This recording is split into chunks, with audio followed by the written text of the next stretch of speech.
The Vellum House pulsed with quiet luxury. Crystal chandeliers cast a warm glow over polished tables, and the soft murmur of conversation filled the air. At a corner booth, Damon Kessler swirled his wine, his tailored suit impeccable, his demeanor commanding. Tonight was a celebration, a lucrative deal closed, wealth amassed. Across the room, Elena Rowe moved with practiced grace, balancing a tray with ease.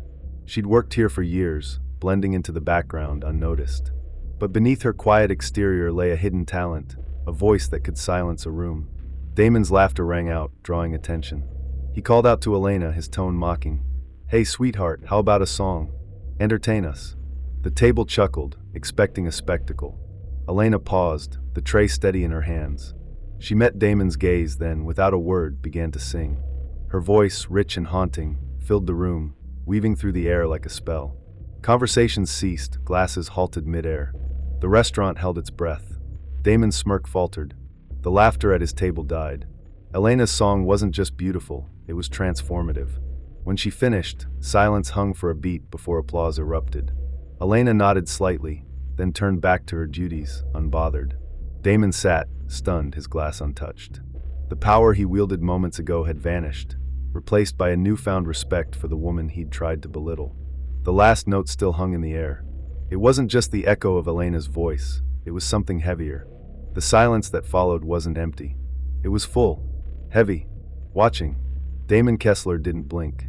Around him, his colleagues didn't move, didn't speak, barely breathed. That easy swagger gone. The table of power now looked fragile, the men sitting at it unsure of where they stood. Then the applause came. Not polite, not restrained. It thundered. Forks stopped midair. Waitstaff froze. Someone from the back, a stranger in a blazer, stood. He clapped first. Hard. Then another. Then the room was alive. Clapping. Whistling. Some even standing. The Vellum House had become a stage, and Elena Rowe had stolen the night. She didn't bow. She didn't smile. She just nodded once, eyes calm, and turned. Her tray was still waiting by the kitchen door. Damon felt his face burn. He laughed. Too loud. Forced. "She's got pipes," he muttered. "Guess the girl's been holding out." Nobody laughed with him. One of his associates, Gregor, muttered something and excused himself. Two others followed. They weren't looking at him. Damon sat back, swallowed his pride like bile. A waitress passed. She didn't acknowledge him. Another humiliation. Quiet, precise. And it didn't stop there. Across the city, the courtroom was packed. Federal investigator Jeremiah Lorne stood with a quiet confidence. The judge's bench loomed, but the mood had shifted. Margot Halley sat above it all, but the high ground no longer belonged to her. Her gavel felt heavier than usual, her robe tighter, her breath slower. Jeremiah opened a file. A thin folder. Quiet rustling. Then, on June 14, 2019, Judge Halley sentenced a 19-year-old first-time offender to 12 years without parole for a nonviolent possession charge. No reaction from her. He flipped another page. In 2021, a white defendant with priors received probation for the same charge. A stir in the gallery. Another page. From 2015 to 2024, Judge Halley delivered disproportionately harsh sentences in 87% of her rulings where the defendant was a person of color. Someone in the back gasped. Jeremiah didn't look up. He kept going. Steady. Unshaken. 4 formal complaints filed by public defenders. All dismissed. 3 internal warnings. All ignored. Margot Halley shifted in her seat. The room was swallowing her. This wasn't a routine inquiry anymore. It was an unraveling. Back at the Vellum House, Damon stood outside alone. The air was damp. The clapping had long since stopped. He checked his phone. No calls. No messages. Then, a ping. Unknown number. "You look small tonight." He stared at it, jaw tight. Another ping. Not the first time you've used your money to humiliate someone, but maybe the last. He looked around. The street was empty, but it didn't feel empty. Third ping. A video. He hesitated, then played it. It was Elena. That moment. Singing. Someone had recorded it. From the side. From his table. And behind her voice, his voice. Caught on the mic. "Well, let's hear it. Entertain us, sweetheart." The sound of him. Mocking. Commanding. Then silence. Then her voice rising. Then the room shifting. The clip ended. He exhaled slowly. It was already online. Viral. He was trending, for all the wrong reasons. Power lost. Just like that. Back in court, Jeremiah raised his voice, just slightly. Judge Halley, your record reflects a consistent pattern of discriminatory practices. Hidden behind legal language, but undeniable. Margot's grip on her gavel tightened. The courtroom doors opened. 2 agents entered. Quietly. Uniforms. Badges. For the first time, Margot's lips parted. Slightly. Her clerk whispered something. She ignored it. Jeremiah stepped forward. We have reason to believe past rulings may have been influenced by undisclosed associations. Financial interests. Political favors. Margot shook her head. Barely. Almost reflex. Jeremiah didn't stop. Your history of silencing objections. Overruling motions. It's not just questionable. It's a pattern. The audience buzzed. Margot stood. The gavel never dropped. This hearing is over, she declared. Jeremiah didn't flinch. No, Judge Halley. It's just beginning. Elena wiped down a table. Same hands. Same grace. As if nothing had happened. People looked at her differently now. Not pity. Not curiosity. Respect. Awe. The bar manager approached her. Something in his hand. A business card. Elena, he said quietly. This guy left it. Said he was with a music rep. Wants to talk. She took it. Looked at it. Didn't react. I'm good, she said. He blinked. You sure? She nodded. She placed the card on the counter and walked away. She wasn't interested in escaping her world. She had already reclaimed it. Back at his penthouse, Damon Kessler poured himself a drink. He sat in the dark. The room was too big. The walls too bare. His phone buzzed again. A news site. Billionaire exec faces public backlash over waitress incident. His photo. Frozen mid-laugh. The headline screamed. Comments brutal. He poured more whiskey. Another ping. From unknown. Elena Rowe. Remember the name. He stared at it. There was no reply. What could he say? Meanwhile, in the courthouse basement, Jeremiah closed his folder. The agents flanked Margot Halley. She didn't resist. Didn't argue.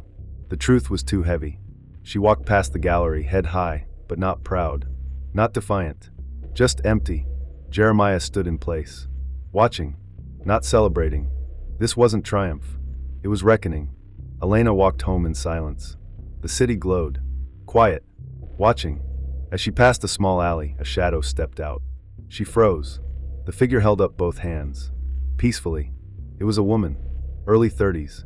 Sharp eyes. I saw you sing, the woman said. Elena didn't speak. The woman smiled. Thin. Focused. You don't know me. But I know him. Elena tilted her head.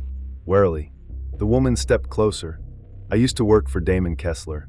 Years ago. Elena's expression didn't change. The woman continued. I know what he's done. Not just to you. To others. And I can prove it. Pause. But I need your help. Back at the courthouse, Jeremiah stood in a dim hallway. He was alone. Or so he thought. A voice behind him. Low. Careful. You think Halley's the end of this? He turned. A man in a navy suit. Face unfamiliar. But the tone wasn't. Jeremiah didn't answer. The man stepped closer. She was a pawn. A flash of something, an envelope, tucked into Jeremiah's hand. Follow the money, the man said. But be careful. Then he disappeared into the stairwell. Jeremiah opened the envelope. Inside, photos. Documents.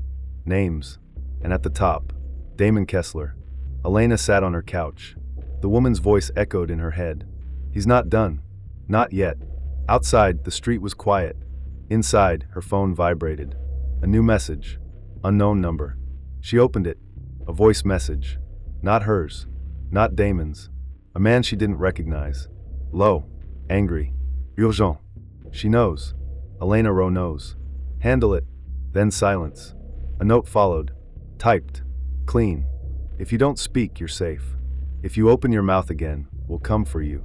Elena stared at it, her breath calm. Then another ping. From an old friend she hadn't spoken to in years. Elena, I know what's going on. Meet me tomorrow. It's bigger than you think. She didn't reply. She just closed her phone and sat in the dark, eyes wide open, knowing this wasn't over. Not even close. It began with silence again. Elena sat alone, the message still glowing on her screen. If you open your mouth again, we'll come for you. She didn't flinch. She'd heard worse. From men with power. From men like Damon Kessler. But the weight of it pressed down, slow and deliberate. Not fear, just clarity. There was no going back. In a hotel 2 blocks from the Vellum House, Jeremiah Lorne reviewed the files. Photos. Wire transfers. Case notes with redactions. At the center of it all, Damon Kessler. Not just a manipulative executive. Not just a man who humiliated a waitress for sport. He was the bankroller. A shadow benefactor behind Judge Margot Halley's rise. Campaign donations under different names. Private trips. Quiet meetings with city officials. Judicial favors. And Margot had paid him back. 1 sentence at a time. It wasn't just bias. It was orchestrated abuse. Jeremiah stared at the last page. A list of defendants. Blacked out names. With a key. 6 had been sentenced under Halley in the past decade. All had direct business impact for Damon Kessler. Construction permits delayed until rulings cleared land disputes. Competitors jailed for tax evasion. A whistleblower buried with a fraud charge. This wasn't coincidence. This was design. Elena met her old friend at a diner off King Street. Naomi Quinn, former hostess at the Vellum House. She'd left Charleston 3 years ago. No one asked why. Now Elena knew. I saw the way he looked at you that night, Naomi said. That's how it starts. Elena stirred her coffee. He cornered me once, Naomi continued. Told me if I wanted a better life, all I had to do was make myself useful. Elena said nothing. He does it with everyone, Naomi whispered. He pushes, humiliates, records it, uses it later. Elena nodded. I got a message. A voice. A threat. Naomi blinked. Then he knows you've started talking. They sat in silence. Then Naomi reached into her bag.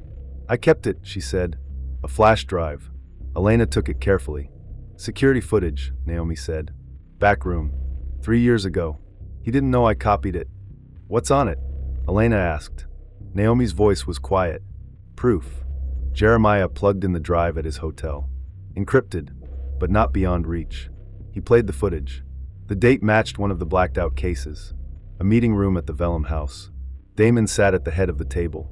Across from him, a man in a blazer, trembling. A laptop open. Documents laid out.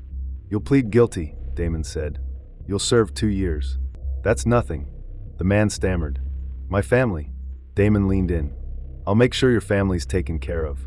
As long as you don't talk. He signed the paper. A forced confession. Jeremiah paused the video. Rewound. Played it again. That man was one of the defendants. The same case that had helped Damon seize a property. Elena had been right. This was bigger than humiliation. This was systemic. At the Vellum House, the mood had changed. People whispered about Elena now. Customers asked for her section. Some left notes with their checks. Praise. Gratitude. Warnings. One napkin read, "He won't forget what you did." She folded it, placed it in her apron. Another night. Another dinner rush. But something was off. 2 men sat near the bar. Suits. They didn't order much. Didn't speak. Just watched. One of them wore a pin. A private security firm. She walked past without acknowledging them. But her hands trembled. Not from fear. From resolve. That night, Jeremiah met her behind the restaurant. I have everything, he said. Enough for the Justice Department, the Ethics Board, and the press. Will it stick? She asked. He hesitated. If you speak. If you go public. She looked away. Then, I want to. But, they won't stop. He has money. He'll bury it. Jeremiah reached into his coat. A small recorder. Then we don't go to court. We go to the people. The interview aired 2 nights later. Local. Then regional. Then national. Elena, unnamed, her face obscured, voice altered, but her words were real. She told everything. The humiliation. The past behavior. The threats. The footage. Jeremiah followed with facts. Paper trails. Court records. Footage from the flash drive. Then another woman came forward. Then another. Then a young man. A former busboy. Then a former client of Judge Halley. Then more. Damon Kessler's name trended again. This time with photos. Hashtags. Victim stories. The media circled. And Damon vanished. No statements. No interviews. Just gone. But it didn't stop the flood. 2 weeks later, federal agents raided his downtown office. Empty. But the servers weren't. Encrypted documents. Payments. email chains. In one file, Judge Halley's signature. An agreement. Dated. Scanned. Signed in blood metaphor. She was already gone. Resigned. Disbarred. Under investigation. And Damon was named. For fraud. For coercion. For abuse of power. And for obstruction of justice. Warrants were issued. The hunt began. Elena kept working. Not because she had to, but because she wanted to. Every day since the broadcast, someone approached her. Quietly. Thankfully. A woman said, "My daughter saw what you did. She asked me what courage meant. I told her to look you up." Another guest said, "You reminded us. Power doesn't mean you get to be cruel." Still, there were moments. Late glances. Strange cars across the street. But no contact. Not yet. Then one night, Jeremiah got a call. Blocked number. He answered. "I can help you find him," the voice said. Male. Cold. "But there's something you need to know first." Jeremiah waited. "He's not acting alone. He never was." Jeremiah frowned. "There's a second ledger," the voice said. "Hidden offshore. All the names. The real ones. Judges. CEOs. Politicians." Elena's performance shook him, but it didn't break him. "You're close. But if you push too fast." Silence. Then, "You won't find a man. You'll find a wall." Click. The final blow didn't come from a judge. Or an agent. It came from the public. A leaked video surfaced. Not of Elena. Of Damon. Drunk. Screaming. Slurring about vengeance and ruining her. It was grainy. Filmed in a foreign bar. But it was him. Now they knew where he was. The extradition began. The final case opened. And this time, there would be no shadow judge. No silence. Months later, Elena stepped into the Vellum House for the last time. She wasn't dressed for work. She wore blue. Not a uniform. The staff clapped quietly. Hugs followed. Tears. She had been offered a position at a nonprofit, advocacy for workplace abuse survivors. She accepted. Not for the career. For the cause. Outside, a bus passed by. Her face on the side. A line beside it. "Dignity is louder than dominance." She smiled once. Then walked down the street. No bodyguards. No news crews. Just her. Free. And heard. Far away, in a dark cell lit by flickering lights, Damon Kessler sat alone. The TV buzzed. A talk show segment played. The host said, "She didn't scream. She didn't fight. She didn't threaten. She just sang." Applause erupted. He turned away. Covered his ears. But the voice stayed with him. The note. The silence after. The shift. The moment he realized. He'd lost. And he never even saw it coming.